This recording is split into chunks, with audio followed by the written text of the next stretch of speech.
여러분의 아침을 함께합니다. 94.5MHz YTN 뉴스 FM 신율의 출발 새아침.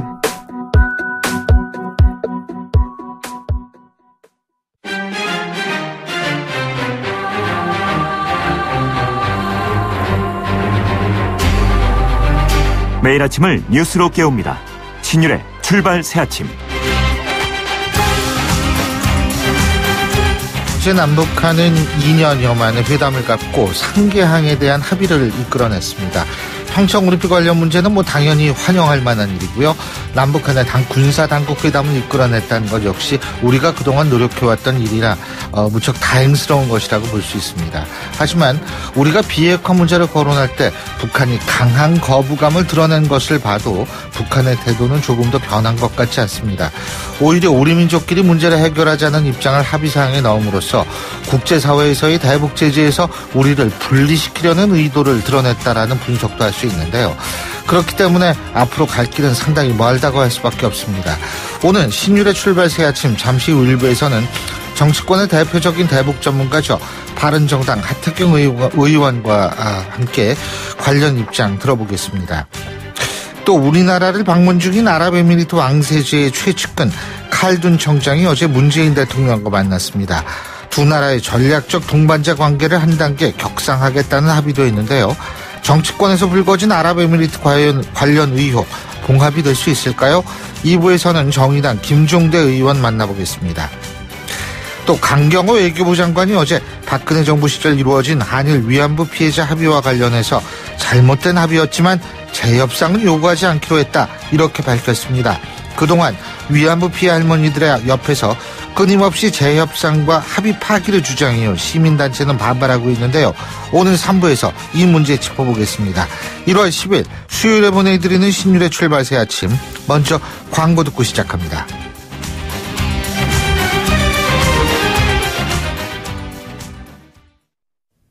YTN 라디오 신율의 출발 새아침.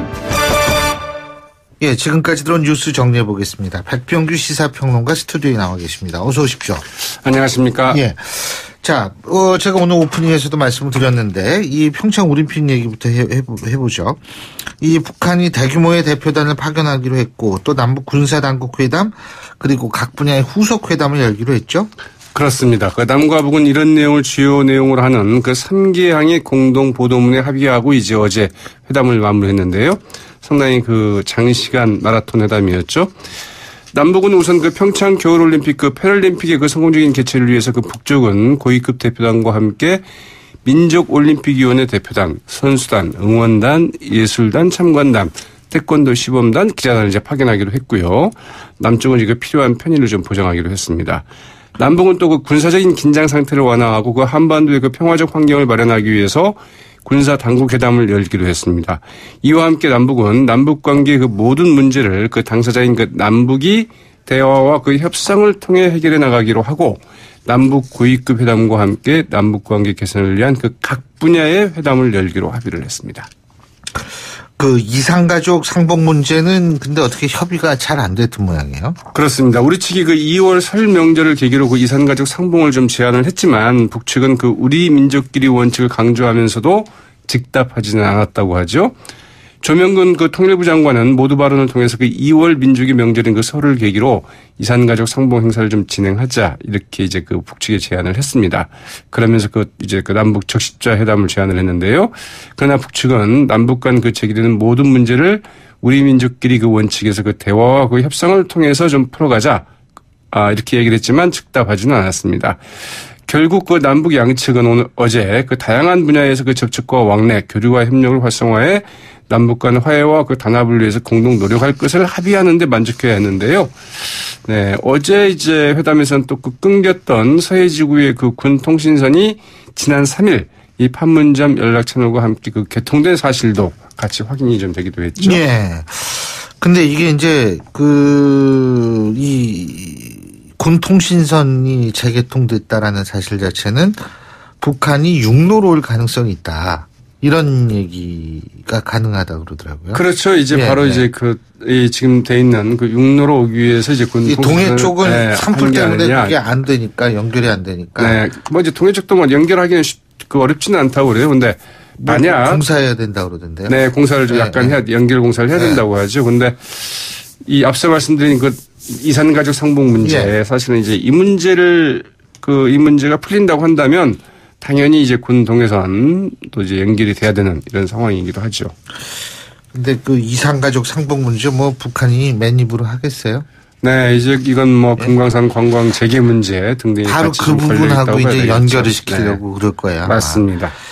북한 대표단 규모가 근데 사상 최대 규모가 된다라는 얘기가 있죠? 그러네요. 우선 대표단만 하더라도 많지 않습니까? 예. 이 고위급 대표단을 비롯해서 뭐 민족올림픽위원회 대표단, 선수단, 응원단, 예술단, 참관단, 태권도 시범단, 기자단 뭐 굉장히 많습니다. 그래서 과거 그 남쪽에서 열리는 그 국제대회 북한이 그 선수단과 응원단 그리고 뭐 기자단을 이제 보낸 적은 있었지만 예술단이나 그 참관단, 태권도 시범단을 보낸 적은 없었습니다.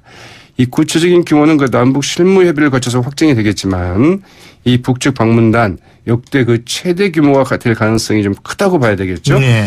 이 북측의 과거 그 선수단 및 그 응원단 파견 규모를 보면은 2002년 부산에서 열린 그 하계 아시안 게임에 그 북한 선수단 그 362명, 응원단 288명 등 총 그 650명을 보낸 바 있고요. 예. 1년 뒤에 열린 그 2003년 대구 하계 유니버시아드에는 선수단 221명, 응원단 306명 등 그 527명을 이제 파견한 바 있습니다. 예.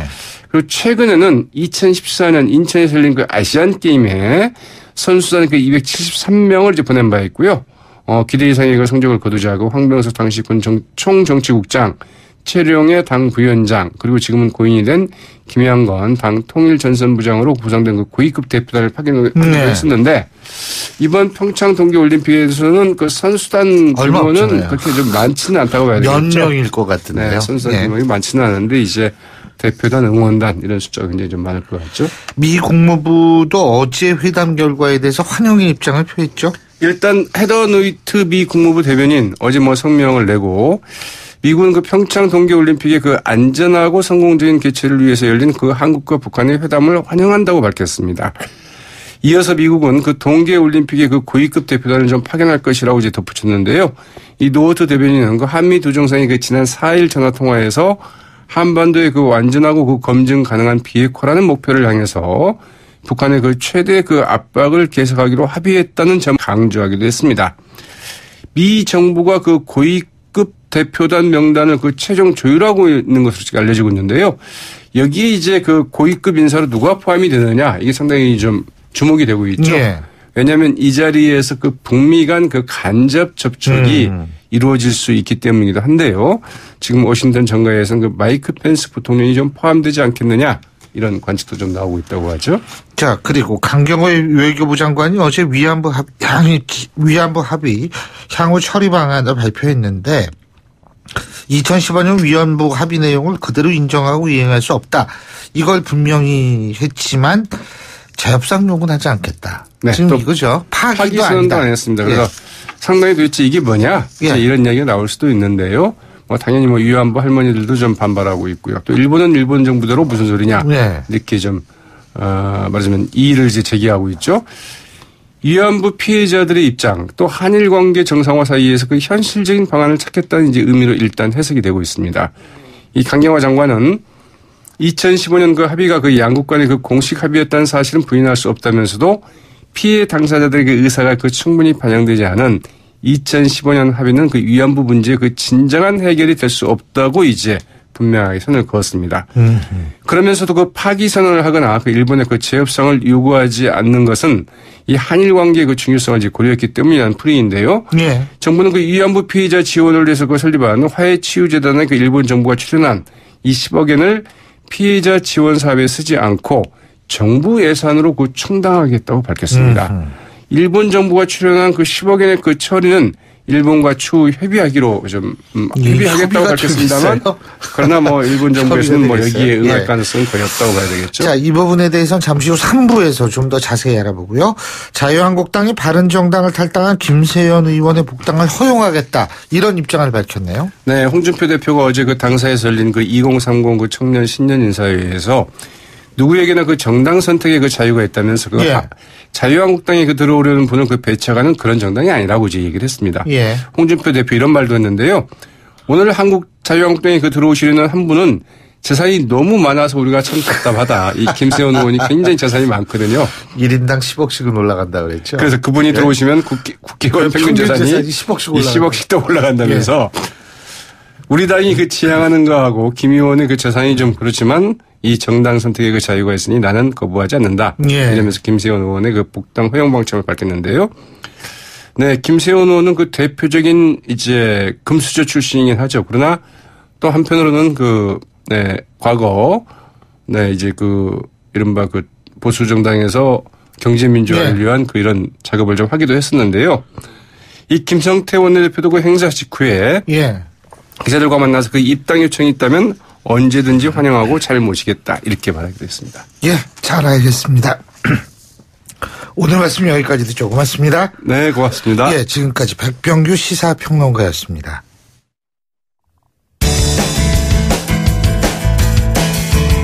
여러분은 지금 FM 94.5MHz로 방송되고 있는 신율의 출발 새 아침을 듣고 계십니다. 의견 주실 분은 짧은 문자 50원, 긴 문자 100원의 이용료가 드는 휴대전화 문자 메시지 우물정 0945번으로 의견 남기실 수 있습니다.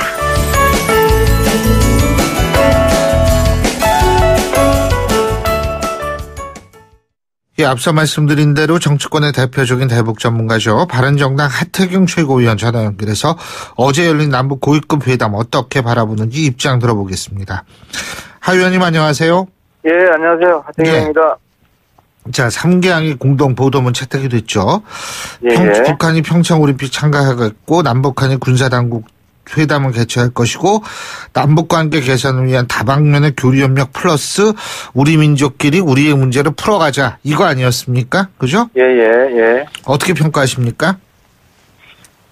일단은요, 전 보수 진영이 남북한 교류하는 것에 대해서 이렇게 좀 겁내지 않았으면 좋겠어요. 그러니까 인적 교류하는 것은 오히려 북한이 겁내거든요. 왜냐하면은 지난 과거 이제 아시안 게임에 북한 여자 미녀 응원단이 몇백 명 왔지 않습니까? 예.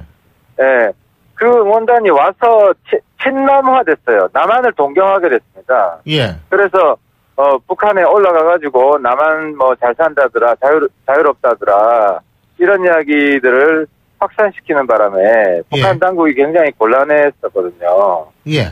그러니까 이번에도 우리 전략을 북한에서 저는 많이 오면 많이 올수록 좋다고 봅니다. 그런 면에서 통일부가 잘했어요. 이번에 역대 최대급으로 온다는 거 아닙니까, 규모가. 예. 그래서 그 사람들을 친남화시키겠다. 북한은 지금 남한 쪽에 있는 사람 친북화시키려고 하잖아요.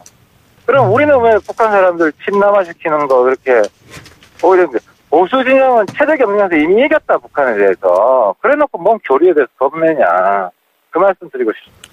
근데 이제 그 부분은 그런데 군사당국 회담 열기로 한 것과 그리고 우리 민족끼리 문제를 풀어가자. 이 부분은 어떻게 보세요? 우리 민족끼리 문제를 풀어가자 해서, 비군사적인 부분. 이 부분은 겁낼 필요가 없다는 거고요. 특히 문화, 체육, 뭐 이런 교류는 다다익선이고. 근데 군사적인 거는 기대하지 말자. 뭐 군사적인 게 딴 게 아니라 지금 핵미사일 아니에요. 그게 핵심이잖아요. 그렇죠. 근데 뭐 어제 뭐 화내잖아요. 이선권인가 뭐 이선권 위원장이 핵 문제는 그러니까 이번 평창 올림픽은 평창 올림픽 하나로 그냥 뭐 족하다. 예. 우리가 또 이거 우리가 해야 되잖아요. 우리 올림픽 성공시켜야 되기 때문에. 근데 그 이후에 군사회담은 우리도 하고 싶은 이야기 하고. 북한도 뭐 하고 싶은 이야기해서 결렬이 되면 그거로 끝인 거죠, 뭐. 그걸로 끝이다. 예. 그래서 저는 평창 올림픽 이후에 어떤 남북 간 추가 관계에서는 쉽지 않다. 근데 어쨌든 우리 하고 싶은 이야기는 다 하자는 거죠. 지금 그러면은 북한이 이번에 남북 회담에 응하게 된 이유는 뭐라고 보세요? 북한 입장에서는 저는 핵 미사일 기술 개발하는 시간을 좀 벌고, 그 다음에 유엔 제재에 좀 균열을 내려고 하는 이런 의도가 있는 것 같은데요. 예. 근데 이제 이제 문제는 보수 진영이 그런 의도에 대해서 굉장히 무서워해요. 아니, 북한이 그런 의도 안 가진 적이 언제 있냔 말이죠. 그래서 그건 우리가 대응을 잘하면 되거든요. 예를 들어 유엔 제재에 균열을 내려고 한다. 우리가 균열 안 내게 막으면 되잖아요. 예. 시간을 그러니까 번다라는 건 어떠세요? 시간 버니까 그 시간 버는 시간을 통해서 우리가 북한 주민들 침남한을 시키자. 그 안에 들어가서 막 혼란스럽게. 북한에서는 여기 너무 그 방문단 보내기 전에 한 3, 4개월 정도 세뇌 교육을 시켜요. 한국 뭐 가면은 뭘 조심해라, 뭘 조심해라. 예. 그리고 돌아가면 또 1, 2개월 또 세뇌 교육을 시켜요. 입조심 시키고. 근데 그럼에도 불구하고 한국 잘 산다는 이야기 이런 게 막 퍼지는 게 있거든요. 그러니까 근데, 우리는 뭐 북한 시간 벌어주는 것에 대해서 그렇게 우리가 겁내할 필요가 없는 거예요. 근데 나중에, 그 시간을 번다라는 게 핵미사일을 완성하는 시간을 번다라는 의미 아닙니까?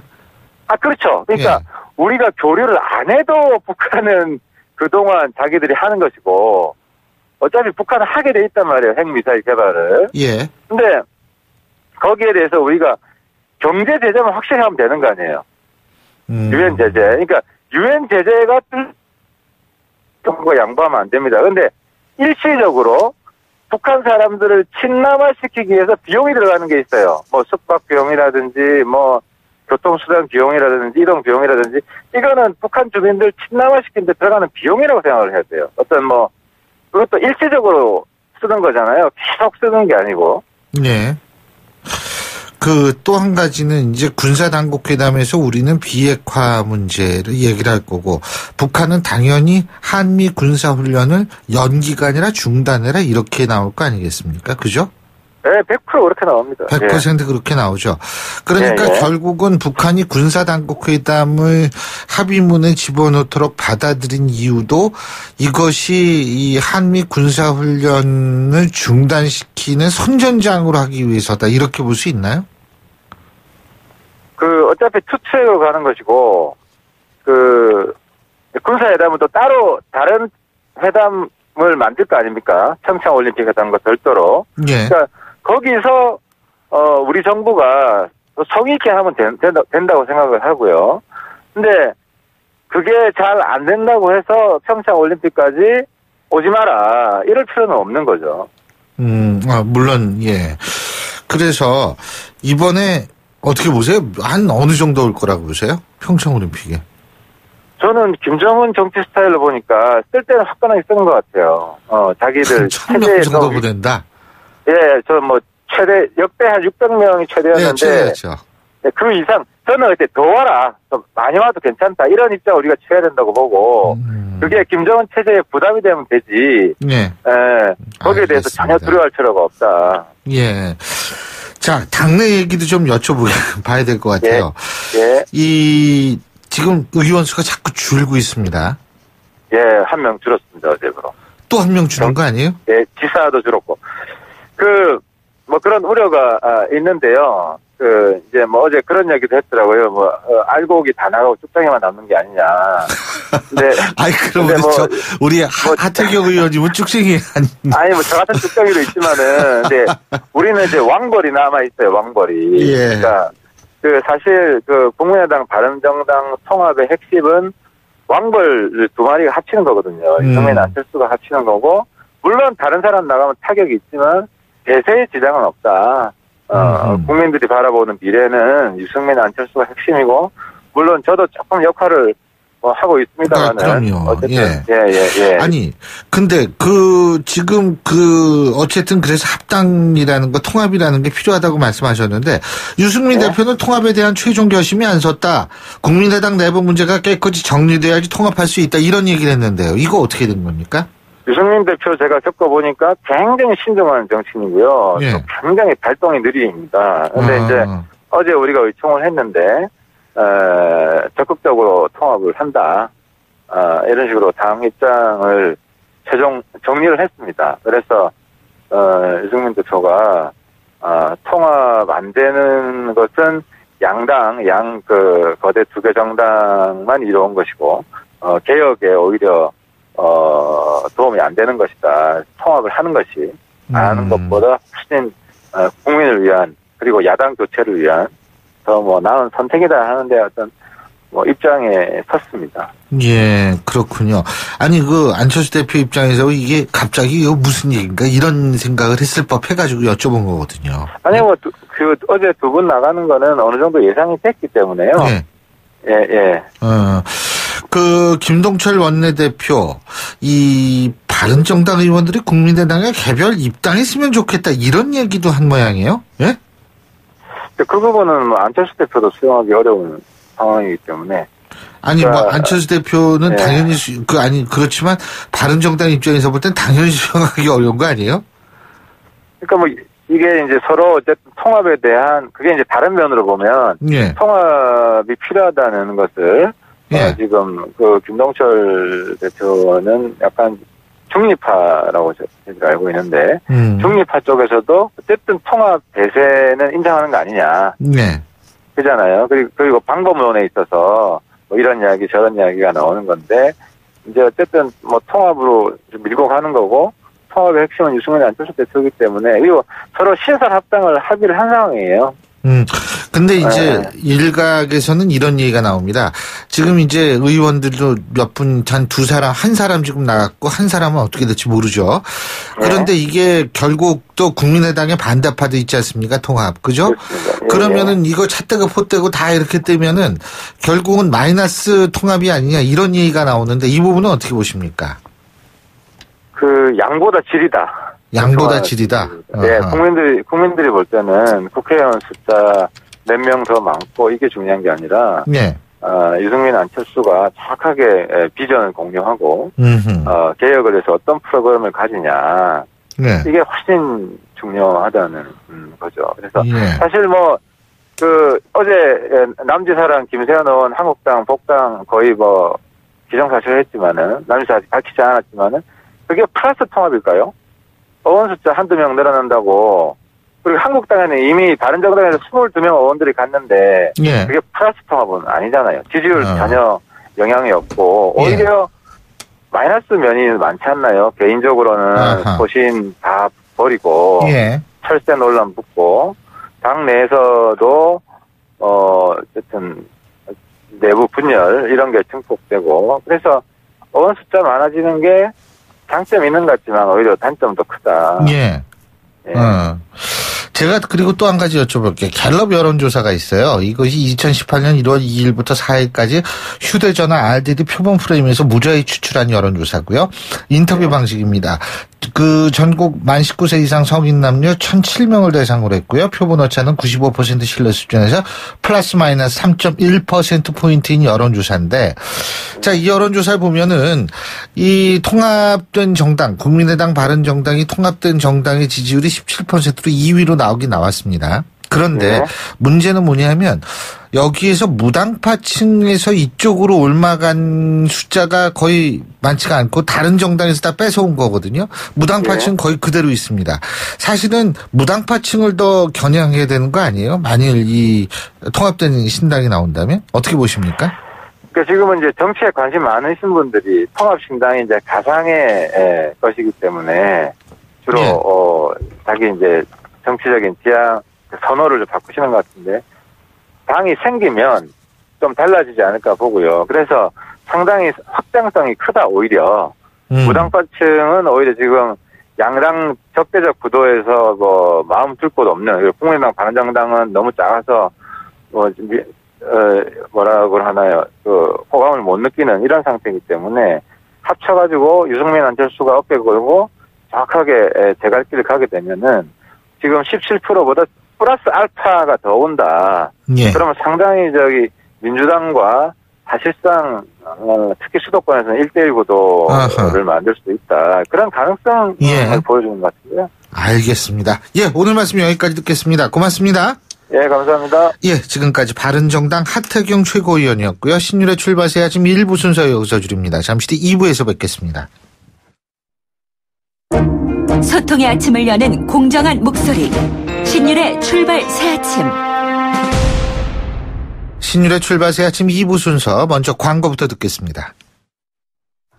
YTN 라디오 신율의 출발 새아침. 아랍에미리트에서 임종석 대통령 비서실장이 특사로 파견된 문제를 두고 이 정치권의 각종 의혹이 무성한 상황에서 어제 칼둔 청장이 문재인 대통령과 만났죠. 이 아랍에미리트와 우리나라의 전략적 동반관계를 한 단계 격상시키자 뭐 이런 합의를 한 것으로 알려졌습니다. 그러면 이제 정치권의 공방 찾아들까요? 자, 국회 국방위 소속이시죠. 정의당 김종대 의원 전화 연결해서 입장 들어보겠습니다. 김 의원님 안녕하십니까? 네, 안녕하세요. 예, 이거 지금 칼둔 청장 와가지고 이제 뭐 대통령도 만나고 뭐 이러지 않았습니까? 근데 예. 어떻게 이 전략적 동반자 관계가 뭐 한층 격상이 되고 막 형제 국가고 뭐 결혼을 했다 뭐 이런 얘기도 하고 막 이러는데 이게 봉합이 된 겁니까? 예? 봉합이 거의 마무리 단계에 들어섰다고 보여져요. 특히 제가 주목하는 것은 한 UAE 양국이 외교 경제적 협력을 강화하기로 했다. 네. 이 대목입니다. 정치 군사적 협력이 아니고 외교 경제적 협력을 강화하기로 했다. 그러니까 우리가 우려했던 그동안의 비밀 군사 양해각서라든가 동맹에 준하는 군사 협정 이런 그 협력보다는 예멘 내전이 완화된 틈을 타서 한숨 돌리는 UAE도 한국하고 당분간 경제적인 협력에 치중하지 않을까. 그러면 안보상의 부담은 좀 줄어들었고 예. 이제 앞으로 석유 고갈 이후에 국가 생존을 대비한 산업화 전략에 치중하는 게 더 중요한 문제라는 점이 확인됐어요. 결국은 한국과 같이 앞으로 첨단 산업 인프라, 그다음에 의료, SOC 같은 부분에 협력이 더 강화될 걸로 보이고 그것이 군사협력의 부담을 다소 완화시켜 줄 것으로 봅니다. 예. 하지만 완화는 되지만 실제로 그 문제는 그대로 남아있는 거 아닙니까? 예, 특히 주변의 시아파 세력하고의 안보 갈등입니다. 우리가 사우디, UAE는 순위파 국가들인데 공교롭게 이런 순위파 국가들하고 외교가 편중된 결과 시아파 국가들이 UAE를 위협하면 우리가 어떻게 할 거냐. 이때 UAE는 자동 개입해달라. 군사 동맹 수준의 행동을 취해달라 이렇게 요구하지 않겠어요? 예. 이것은 과거 정부에서 이미 비밀 양해각서로 우리가 보증했기 때문입니다. 그러면은 제 생각에는 일단 중동 정세를 안정적으로 관리하면서 우리로서는 시아파 국가들과도 우호 관계를 유지할 수밖에 없는 균형 외교 전략으로 그렇죠. 당분간 대처하는 수밖에 없습니다. 근데 이제 칼둔 청장이 그런 모양이야. 결혼에는 안 좋은 때가 있다. 그러니까 문재인 대통령이 뜨겁게 살아가자. 전 좀 이 얘기 듣고서 좀. 근데 물론 결혼하면 안 좋을 때도 있는데, 하지만 중요한 점이라는 것은 칼둔 청장이 이 얘기를 했다라는 것은 우리는 아직도 우리 입장은 변함이 없다. 이 얘기를 간접적으로 표현한 거 아닌가요? 예, 그렇습니다. 국가 간의 약속이거든요. 예. 분명히 이명박 박근혜 정부에서 약속해 준 건 뭡니까? 국군을 파병하고 UAE군을 현대화하면서 군수 지원까지 하겠다. 이걸 무한 백지수표를 내주다시피 했으니 UAE가 앞으로 지정학적 위험에 처하게 됐을 때 한국은 분명히 책임감을 느끼라는 경고로 읽혀집니다. 근데 이게 백지수표 말씀하셨는데, 김태형 전 국방장관의 그 인터뷰 보셨죠? 중앙일보하고. 거기 그런 얘기가, 봤습니다. 예, 그런 얘기가 나오죠. 뭐냐면, 실제로 이 개인 문제요. 만약 어떤 안보적 위기 상황, UAE에 이런 거 있을 때 개인 문제는 국회의 동의가 필요한 거기 때문에 일단은 협정 정도로 해놓고서 그때 만일 그런 일이 터지면 그때 가서 우리가 어떻게든 생각할 수 있지 않을까. 이런 얘기를 했는데 이 부분 어떻게 보세요? 그리고 그때 당시엔 최선이었다. 이런 얘기인데요. 저는 그 말이 장관직을 지낸 우리나라 고위공무원 출신의 인사가 할 말인가? 아니 이런 말이 어디 있습니까? 그러니까 괜찮을 걸로 봤다. 일단 협정은 체결하고 나중에 국회에 양해를 구하면 되고 병력을 파병하게 되면 어차피 국회가 개입할 수밖에 없다. 이런 얘기인데 이건 도저히 제가로서는 이해할 수 없는 게 이 비밀 군사 동맹은 헌법적 사안입니다. 이건 헌법에서도 외국과의 안전 보장에 영향을 미칠 중대한 상황은 반드시 조약으로 맺어라. 그다음에 그 조약은 국회 비준 동의를 받으라. 이런 헌법을 위반하는 것이고 또 국내법이란 국내법은 모조리 위반하는 발언입니다. 이런 반헌법적이고 법치주의에 도전하는 발언을 이렇게 천연덕스럽게 할 수 있다는 건 그 자체가 경악스럽고 놀라울 뿐이에요. 그러면은 제가 좀 또 여쭤볼게요. 외교는 왜 모든 게 공개될 수는 없잖아요. 그죠? 네. 이 비공개 부분도 있는데 이 비공개 부분은 어느 정도 선까지 용납이 가능할 거라고 보십니까? 자, 우리나라 그 군사 기밀을 보호하는 게 군사기밀보호법인데요. 예. 거기에 1급 비밀에 관해서 이렇게 얘기합니다. 외국과의 비밀 군사 동맹 조약을 맺었다. 그런데 반드시 비밀이 유지돼야 된다. 예컨대 우리가 지금 중국이나 러시아 또는 뭐 동구권의 국가들하고 비밀 동맹을 맺었다. 이건 1급 기밀로 관리하는 겁니다. 왜 1급 기밀이냐? 공개됐을 때 바로 주변국의 지정학적 변화를 초래할 수 있기 때문에요. 네. 그래서 이런 경우는 우리나라에 현재까지 한 건도 없었습니다. 이런 1급 기밀은 단 한 건도 없었는데 그것은 헌법이 살아있기 때문에요. 이게 UAE하고 군사동맹 체결하는 게 우리 국가가 죽고 사는 문제는 아니지 않습니까? 당장 우리가 목숨을 걸어야 할 정도로 중요한 동맹이냐? 그건 아니에요. 그렇다면 죽고 살 정도로 중요한 거는 1급 기밀로 맺으되 적어도 군사동맹에 관한 건 반드시 국회 비준 동의를 받아라. 이게 헌법 정신이거든요. 그렇다면 네. 이렇게 뭐 양해각서 수준으로 낮춰가지고 국회에는 비밀로 하고 나중에 괜찮을 걸로 가다. 이건 뭐 저는 현직에 있었다면 바로 탄핵감이라고 생각하고 이거는 국회와 어떤 그 헌법에 대한 도전이라고 생각합니다. 근데 한국당의 김성태 원내대표는 이 국가 간의 신뢰가 쌓이면 군사동맹 협정도 맺을 수 있다. 미국, 프랑스, 호주 등도 비슷한 협정을 맺었다. 한국과 아랍에미리트 간에만 뒷거래식으로 협약을 맺은 게 아니다. 이런 얘기를 하던데요. 아니, 이 군사동맹이라는 게 그렇게 낱말되는 게 아닙니다.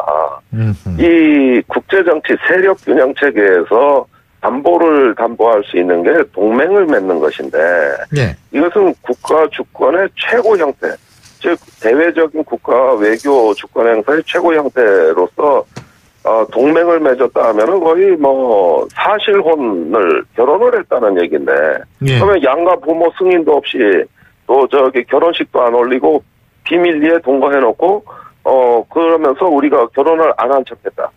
이런 어떤 그 일탈된 행위하고 똑같은 얘기거든요. 그런데 군사협정을 뭐 많이 맺었다 그러는데 아니 유사시 자동 개입이 우리가 미국하고도 못 맺은 그 내용인데 한미 상호방위 조약에도 없는 자동 개입 조항을 UAE에 보장했다. 이거는 동맹 중에서도 최고 형태거든요. 그런데 이런 것을 MOU라는 매우 부실한 규범을 통해 가지고 구두로 약속해주고 이게 별거 아니라 그런다면 그러면 UAE를 기망하는 것이죠. UAE는 한국이 도와줄 줄 알고 체결했는데 우리가 그거 별거 아니라 그러면 UAE가 뭐가 되겠습니까? 예. 완전히 우리한테 속아 넘어가는 건데 이런 위험한 발언을 어떻게 하냐. 자, 그리고 어제 저희 방송에서 자유한국당 홍문표 사무총장을 인터뷰를 했거든요. 근데 네. 이 김종대 의원께서 한국당이 반성하지 않으면 밝히겠다. 그 진상이 뭔지를 밝혀라. 이런 이야기를 하던데 밝히겠다는 우리 김종대 의원님께서 지금 밝힐 것이 또 있습니까? 제가 뭔지는 뭐 안 여쭤보겠습니다만. 네. 아니, 말씀드릴게요. 네. 제가 이명박 정부 때 5건, 박근혜 정부 때 1건의 UAE와 군사비밀 양해각서가 있다. 이 6건이 핵심이다. 그 중에서도 맨 앞에 게 제일 중요하다. 그런데 자유한국당의 국방 적폐라고 할 수 있는 이 6건에 대해서 일단 입장을 내놓고 뭔가 좀 반성하는 입장을 내놓고 정치 공세도 할 테면 하라는 얘기인데 자기가 했던 건 반성을 안 하고 계속 정치 공세만 한단 말이에요. 그러면 진상규명을 하자. 이 6건의 심각성을 체결된 경위와 내용을 다 밝히자. 나는 준비가 돼 있다. 그렇게 경고를 했어요. 네. 그런데 마침 어제 김태형 국방장관이 전혀 생각지도 않게 네. 그 협정의 핵심 내용을 밝히고 당시에 체결된 배경을 전부 다 언론에 공개해버렸습니다. 저는 칼둔 청장이 한국을 방한하고 난 후에 귀국을 하면 그때 가서 정부가 정리하는 걸 보고 이 비밀 양해각서에 대해서 좀 어느 정도 정리하는 그런 진상규명의 정리 발언을 좀 하려고 생각하고 있었는데 난데없이 김태형 장관이 모든 진실을 밝혀버렸어요. 그래서 어떻게 보면은 제가 밝히는 게 이제 의미가 많이 줄어들었다고 할 수가 있고요. 예. 다만 나머지 추가적으로 더 밝혀야 될 진실이 있긴 있습니다. 지금 갖고 계신 정보가 있다는 말씀이시죠? 예, 그런데 이제 UAE하고 군사 비밀 양해각서에 관한 내용이라기보다는 예. 그 당시에 중동 정책, 또 예멘 내전, 예. 그러면서 우리가 이 군사 양해각서가 이제 국가에 큰 부담이 되게 된 경위, 어떻게 보면 부수적인 것들인데 이런 부분들은 추후로 더 밝힐 부분이 있다고 봅니다. 그렇군요. 자, 그리고 조금 다른 것도 한번 여쭤볼게요. 이 군사 전문가시니까. 어제 남북 고위급 회담이 열리지 않았습니까? 그렇죠? 네. 평창 동계올림픽도 참가하기로 하고, 남북 군사회담도 개최하기로 하고, 사망은 우리 민족끼리 이제 문제를 해결하지 이런 얘기인데, 어떻게 평가하십니까, 일단? 양측의 요구가 골고루 균형 있게 반영된, 공동 합의문이라고 생각이 됩니다. 네. 물론 북한은 이 중에서 제일 공들이는 게 바로 이항에 있는 군사회담입니다. 네. 한미연합군사훈련이라든가 또는 한반도의 미국의 전략자산 배치라든가 이런 북한 측이 걸끄러워하는 안보 현안을 다루고 싶어하는 것이 바로 군사회담이라고 할 수가 있고요. 네. 우리는 비핵화를 다루고 싶은데 이거는 안 받아줄 것 같아요. 네. 그래서 북한 측의 요구가 이항에 많이 반영됐고 우리가 또 바라는 것이 평창올림픽의 성공적 개최인데 그건 1항에 반영이 돼서 남북 양측의 요구사항이 추상적 표현이지만 골고루 반영이 됐다.